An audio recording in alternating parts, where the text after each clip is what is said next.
नमस्कार, आप देख रहे हैं न्यूज इंडिया। आपके साथ मैं हूं निदा अहमद और आप देख रहे हैं हमारा खास प्रोग्राम 8 बजे की 8 बड़ी खबरें।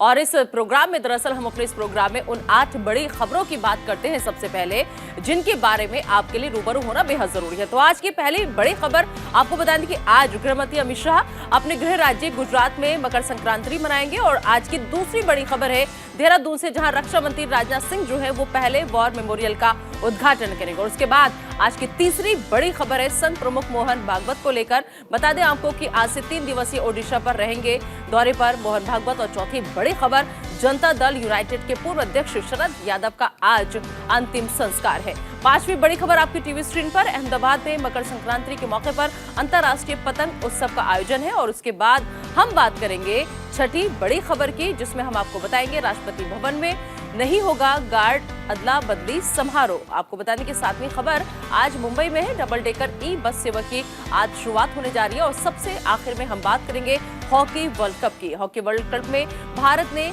जीत के साथ आगाज किया है। तो अहम खबर और अभी की 8 बजे की 8 बड़ी खबरें आपके टीवी स्क्रीन पर। आपको सिलसिलेवार हमने बताया कि कौन कौन सी बड़ी खबरें हैं 8 बजे की, और अब विस्तार से इन खबरों पर चर्चा करेंगे, आपको पूरी खबर पहुंचाएंगे। तो फिलहाल 8 बड़ी खबरें 8 बजे की आपकी टीवी स्क्रीन पर। तो बात सबसे पहले हम करेंगे अमित शाह की। गृहमंत्री अमित शाह का आज गुजरात दौरा है। आपको बता दें कि गृह राज्य में मकर संक्रांति मनाने के लिए अमित शाह पहुंचेंगे। और श्री जगन्नाथ मंदिर में भी पूजा अर्चना का उनका कार्यक्रम है कि श्री जगन्नाथ मंदिर में अमित शाह पूजा अर्चना करेंगे। साथ ही साथ आपको बता दें कि अमित शाह पतंग महोत्सव कार्यक्रम में भी शामिल होंगे। और चलिए अब हम आपको कुछ ग्राफिक्स भी तैयार किए, उनके जरिए भी समझाएंगे कि आखिर पूरी जो बातचीत रहेगी इस दौरे के दौरान क्या कुछ रहेगा, क्या क्या उनका खास कार्यक्रम रहेगा, वो भी हम आपको समझाएंगे। तो अमित शाह पतंग महोत्सव कार्यक्रम में शामिल होंगे। गृहमंत्री अमित शाह का गुजरात दौरा है और यहाँ पर वो अपने गृह राज्य जाएंगे, मकर संक्रांति का त्योहार जो है वो मनाएंगे यहाँ पर जाकर के। तो अमित शाह पतंग महोत्सव कार्यक्रम में भी शामिल होंगे। जगन्नाथ मंदिर में भी इस दौरान पूजा अर्चना करने का उनका कार्यक्रम है। तो अमित शाह के कई कार्यक्रम हैं आज गुजरात दौरे को लेकर। आपको बता दें कि अमित शाह जो है पतंग महोत्सव कार्यक्रम में भी आज शामिल होंगे। और कुछ ग्राफिक्स हमने तैयार किए हैं, उनके जरिए भी आपको हम पूरी खबर समझाएंगे। फिलहाल अहम खबर यह है कि आज अमित शाह जो है मकर संक्रांति अपने गृह राज्य में मनाएंगे। जगन्नाथ मंदिर में पूजा अर्चना करने का उनका कार्यक्रम है। तो बता दें आपको कि अमित शाह का लगातार जिक्र हम यहाँ पर करें। और चलिए अब ग्राफिक्स का जिक्र हम कर रहे थे, कुछ ग्राफिक्स तैयार किए, उनके जरिए आपको समझाने की कोशिश करते हैं। बताते हैं आपको कि अमित शाह के गुजरात में आज के कार्यक्रम के बारे में ग्राफिक्स के जरिए। आपको बता दें कि 9:45 पर जमालपुर अहमदाबाद जो है वो पहुंचेंगे अमित शाह। साथ ही साथ श्री जगन्नाथ मंदिर में दर्शन और पूजन करेंगे। तो दर्शन और पूजन का कार्यक्रम है अमित शाह का। बता दें आपको कि 10:30 बजे यानी 10:30 पर वीनस पार्कलैंड वेजलपुर पहुंचेंगे अमित शाह। और उत्तरायण पतंग महोत्सव में वो यहां पर जाकर के शामिल होंगे 10:30 बजे के बाद। इसके अलावा 2:30 बजे यानी 2:30 पर वंदे भारत जाएंगे वो, और यहाँ पर आइकॉन गोटा पहुंचेंगे। और इसके बाद महोत्सव में वो शामिल होंगे।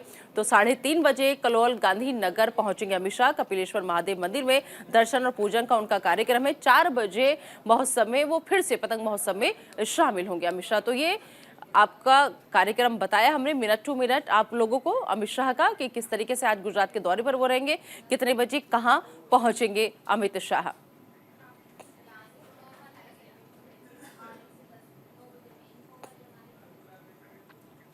और अगली बड़ी खबर देहरादून से, जहां पर आज पहले वॉर मेमोरियल का उद्घाटन जो है वो होने जा रहा है। बता दें आपको कि रक्षा मंत्री राजनाथ सिंह जो है वो वॉर मेमोरियल का उद्घाटन करेंगे। और साथ ही साथ CDS अनिल चौहान भी शिरकत करेंगे। तो अहम खबर आपको बता दें उत्तराखंड से, जहां पर रक्षा मंत्री राजनाथ सिंह जो है वॉर मेमोरियल का उद्घाटन करेंगे। तो CDS अनिल चौहान भी उनके साथ शिरकत करेंगे इस पूरे कार्यक्रम में।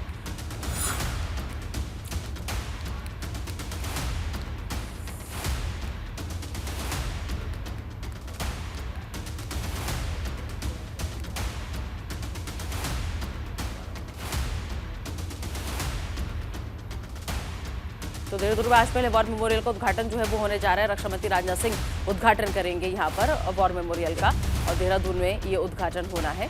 और साथ ही साथ आपको बता दें कि CDS अनिल चौहान भी इस दौरान उद्घाटन के कार्यक्रम में शिरकत करेंगे, उनके साथ मौजूद रहेंगे। तो आज पहले वॉर मेमोरियल का उद्घाटन है।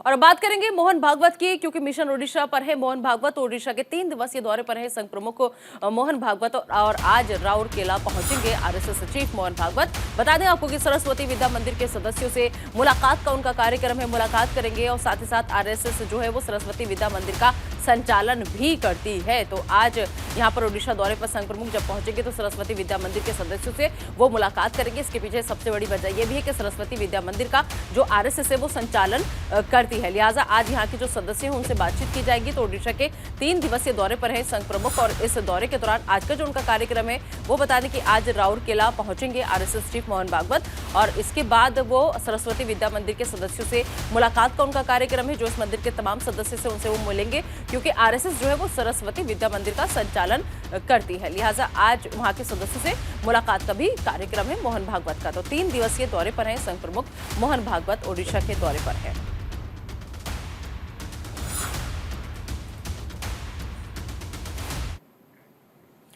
और चलिए बढ़ते हैं आगे और अब बात कर लेते हैं शरद यादव की अंतिम यात्रा की। आपको बता दें कि आज शरद यादव का अंतिम संस्कार होना है और मध्य प्रदेश के नर्मदापुरम में अंतिम संस्कार होगा। नर्मदापुरम जिले में शरद यादव का पैतृक गांव है और गुरुग्राम के फोर्टिस अस्पताल में उनका निधन हुआ था। किडनी की बीमारी से दरअसल पीड़ित थे पिछले काफी समय से शरद यादव और 75 साल की उम्र में उन्होंने दुनिया को अलविदा कह दिया। 75 साल की उम्र में अंतिम सांस ली और अब आपको बता दें कि आज अंतिम संस्कार की तमाम तैयारियां जो है वो पूरी कर ली गई है। मध्य प्रदेश के नर्मदापुरम में आज अंतिम संस्कार होना है शरद यादव का और दरअसल इसी जिले में शरद यादव का पैतृक गांव है। तो 75 साल की उम्र में अंतिम सांस ली है। गुड़गांव के हॉस्पिटल में वो एडमिट थे और आज शरद यादव का अंतिम संस्कार होना है।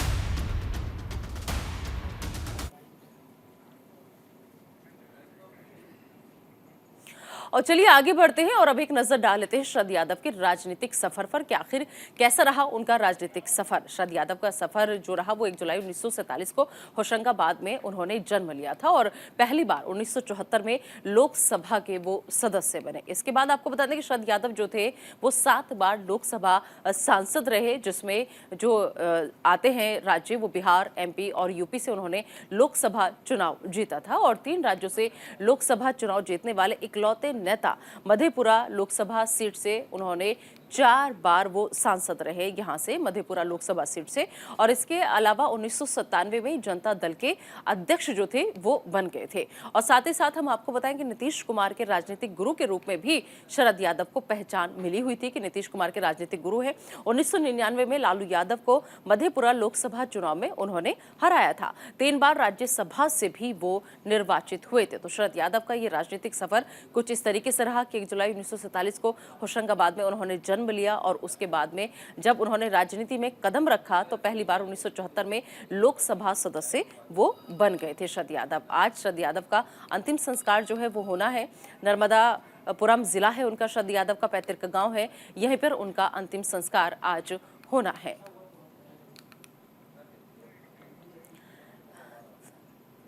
तो आइए अब एक नजर डाल लेते हैं शरद यादव के, जिस तरीके से हमने आपको समझाया अभी तक राजनीतिक सफर उनका पूरा वो समझाया हमने कि कैसा उनका सफर रहा अभी का।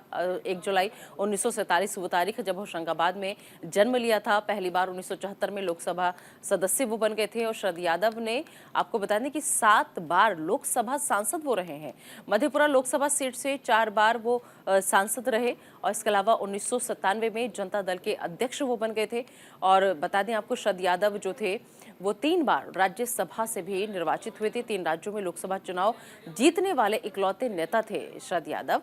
अटल बिहारी वाजपेयी सरकार में कैबिनेट मंत्री भी वो रहे थे। लेकिन आज इस नेता को हर कोई नम आंखों से याद कर रहा है, क्योंकि ये वो राजनेता थे जिन्होंने न सिर्फ अपने लिए राजनीति की बल्कि जनता के मुद्दों के लिए राजनीति की, जनता के हितों के लिए राजनीति की। और सबसे बड़ी बात यह थी कि मुखर होकर के अपनी आवाज़ को संसद में उठाना जानते थे, अपनी आवाज़ को सबके सामने रखना जानते थे और यही अंदाज शरद यादव का बहुत ज़्यादा पसंद आता था सभी को। राजनीति का एक लंबा अनुभव था और जब इस तरीके से कोई राजनेता जाता है तो आने वाले वक्त में राजनीति के लिहाज से भी पार्टी को भी, कार्यकर्ताओं को भी, समर्थकों को भी भारी क्षति होती है। तो जिस जिस तरीके से शरद यादव का पूरे सफर पे हम बात करें, आज ये जो सफर था, अंतिम सफर 75 साल की उम्र में अंतिम सांस लेने के साथ ही आज उनका अंतिम संस्कार होने के बाद खत्म हो जाएगा।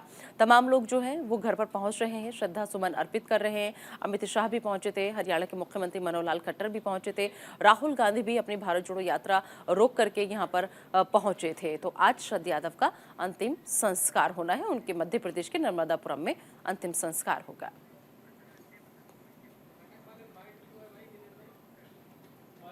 और चलिए बढ़ते हैं आगे और बात कर लेते हैं अंतर्राष्ट्रीय पतंग उत्सव की धूम की, क्योंकि अहमदाबाद में अंतर्राष्ट्रीय पतंग उत्सव जो है वो मनाया जा रहा है। मकर संक्रांति के मौके पर उत्सव का आयोजन होगा और उत्सव में हिस्सा लेंगे देश विदेश के पतंगबाज। कोरोना की वजह से दरअसल 2 साल बाद पतंग उत्सव का आयोजन जो है वो किया जा रहा है। G20 पर अंतर्राष्ट्रीय पतंग महोत्सव की थीम जो है वो रखी गई है, एक धरती एक परिवार एक भविष्य, ये थीम को नाम दिया गया है। तो उत्सव में देश विदेश से तमाम लोग आएंगे और कोरोना के कारण दरअसल 2 साल बाद ये पतंग उत्सव का आयोजन जो है वो हो रहा है, कोरोना की वजह से नहीं हो पाया था। G20 पर भी अंतर्राष्ट्रीय पतंग महोत्सव की थीम जो है उस थीम का नाम रखा गया है। दरअसल बता दें आपको कि एक परिवार एक भविष्य। तो मकर संक्रांति के मौके पर आज ये उत्सव का आयोजन जो है यहाँ पर किया जा रहा है और इस उत्सव में हिस्सा लेने के लिए देश विदेश के पतंगबाज जो है वो आएंगे यहाँ पर। तो अहमदाबाद में अंतर्राष्ट्रीय पतंग उत्सव मनाया जा रहा है। मकर संक्रांति का मौका है, लिहाजा उत्सव का आयोजन जो है वो किया गया। और वैसे भी 2 साल से कोविड की वजह से, कोरोना की वजह से उत्सव जो था नहीं क्या मनाया गया था, 2 साल से ब्रेक लगा हुआ था इस उत्सव पर, और अब आज 2 साल बाद ये उत्सव जो है वो मनाया जाएगा। लिहाजा लोगों में काफी जोश और उत्साह जो है वो देखा जा रहा है। कल से ही लोग पतंग उड़ा रहे हैं यहाँ पर मकर संक्रांति के मौके पर। तो उस समय देश विदेश के जो तमाम पतंगबाज हैं वो यहाँ पर आएंगे, शिरकत करेंगे इस उत्सव में। तो अहमदाबाद में ये मनाया जा रहा है, मकर संक्रांति के मौके पर उत्सव का आयोजन किया गया है। देखिए रंग बिरंगी तरह तरह की अलग अलग डिजाइन के साथ जो पतंगे हैं वो आसमान में लहराती हुई नजर आ रही हैं।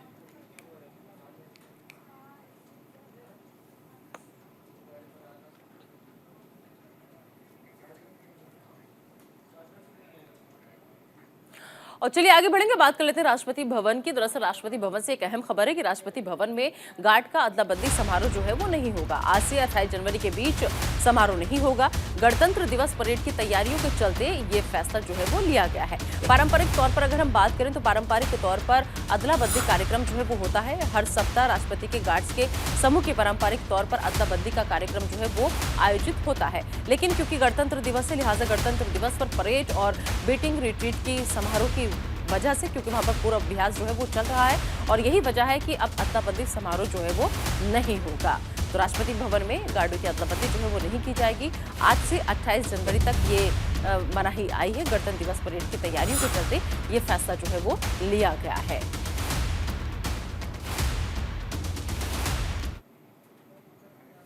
और अब बात करेंगे मुंबई की, क्योंकि मुंबई को आज से खास तोहफा जो है वो मिलने जा रहा है। बता दें आपको कि आज से डबल डेकर ई बस की शुरुआत होने जा रही है।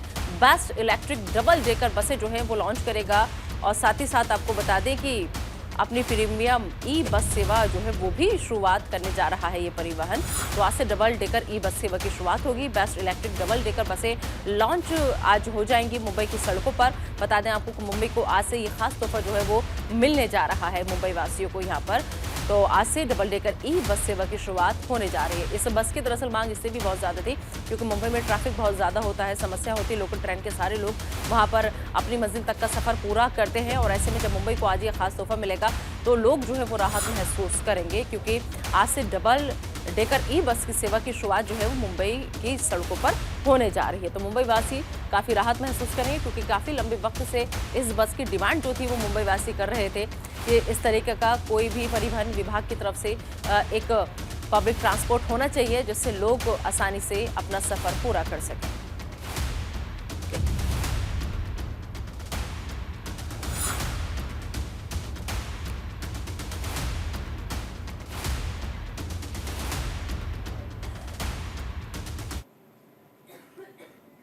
और बात हॉकी वर्ल्ड कप की, क्योंकि हॉकी वर्ल्ड कप में जीत से आगाज हुआ है। जी हां, हॉकी वर्ल्ड कप में भारत ने विजय के साथ आगाज किया है। भारत ने स्पेन को 2-0 से मात दी है।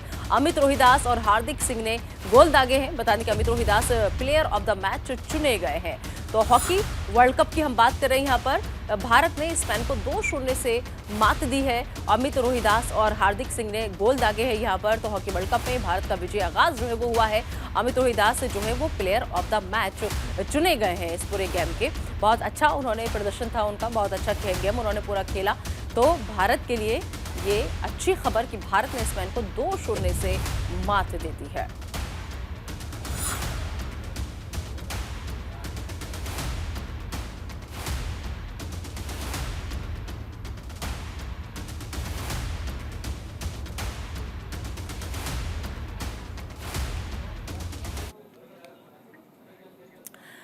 तो आपको हमने बताया कि भारत ने कैसे शानदार आगाज किया है विजय के साथ, जीत के साथ। और आइए चलिए कुछ ग्राफिक्स के जरिए आपको समझाते हैं पूरे मैच का ओवरऑल जो रहा वो कैसा रहा। तो भारतीय टीम ग्रुप डी के पॉइंट टेबल में दूसरे नंबर पर जो है वो पहुंच गई है।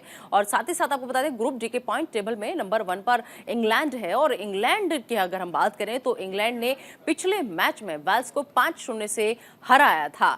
तो अब वापस भारत पर लौटते हैं। भारत का दूसरा मुकाबला जो है वो 15 जनवरी को इंग्लैंड से होना है। और अगर और मैचों की हम बात करें तो और मैचों के नतीजों की बात करें तो खिताब के प्रबल दावेदार जो है वो ऑस्ट्रेलिया ने एक तरफा जीत दर्ज की थी। उसने फ्रांस को 8-0 से हराया था। और वहीं भुवनेश्वर के कलिंगा स्टेडियम में अर्जेंटीना और साउथ अफ्रीका के बीच टूर्नामेंट का पहला मुकाबला खेला गया। और ग्रुप ए के इस मुकाबले को रियो ओलंपिक की चैंपियन अर्जेंटीना ने साउथ अफ्रीका को 1-0 से हराया। और उसकी ओर से केसिला माइको ने 42वें मिनट में विजय गोल दागा। तो भारत ने स्पेन को 2-0 से मात दी है। बता दें आपको अमित रोहिदास और हार्दिक सिंह जो थे वो इस खेल के चेहरा रहे क्योंकि उन्होंने गोल दागे। हॉकी वर्ल्ड कप में भारत का विजय आगाज हुआ है। शानदार आगाज के साथ भारत ने जीत हासिल की है।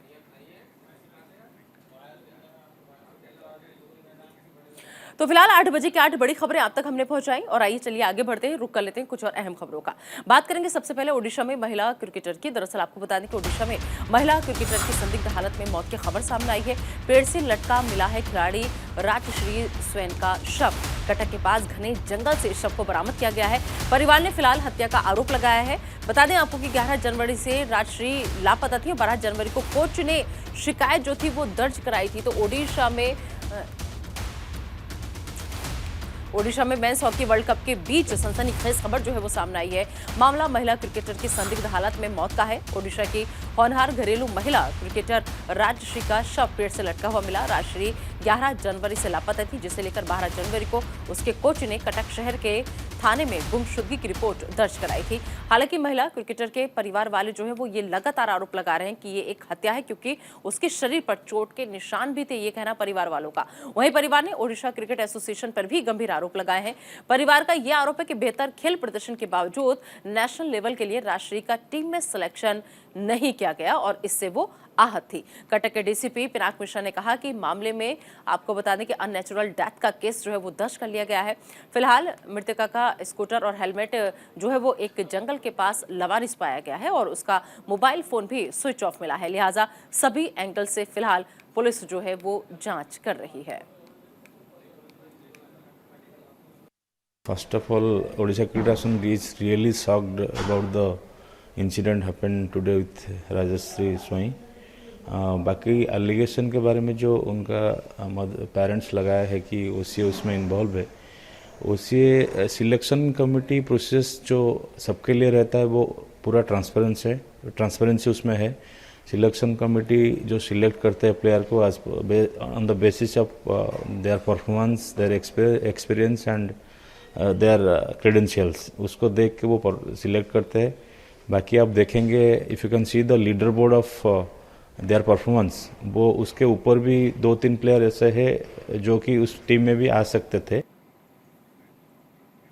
और चलिए बढ़ते हैं आगे, बात करेंगे लिथुआनिया लातविया को जोड़ने वाली गैस पाइपलाइन की। इसमें विस्फोट हुआ है। दरअसल बता दें कि पाइपलाइन में विस्फोट के बाद भयंकर आग जो थी वो लग गई और आग की लपटें हवा में 50 मीटर तक उड़ी। कड़ी मशक्कत इस आग पर काबू पाने के लिए की गई। कड़ी मशक्कत के बाद आग पर किसी तरह से काबू पाया गया। विस्फोट में गैस भेजने वाली एक पाइपलाइन भी क्षतिग्रस्त हुई है। तो यहाँ पर गैस पाइपलाइन में विस्फोट हुआ है। और आग की लपटें आप देखिए कि हवा में कैसे 50 मीटर तक उठी और लपटों को देखकर अंदाजा लगाया जा सकता है कि आग कितनी भयंकर थी, कितनी भीषण थी। तो कड़ी मशक्कत इस आग पर काबू पाने के लिए की गई। फिलहाल आग पर काबू पा लिया गया है। विस्फोटक में गैस भेजने वाली एक पाइपलाइन जो थी वो भी क्षतिग्रस्त हो गई है। तो लिथुआनिया, लातविया से ये तस्वीरें सामने आई है जहां पर गैस पाइपलाइन में विस्फोट की खबर है। फिलहाल इस बुलेटिन में अभी के लिए इतना ही। आप दीजिए इजाजत, लेकिन बने रहिए न्यूज़ इंडिया के साथ।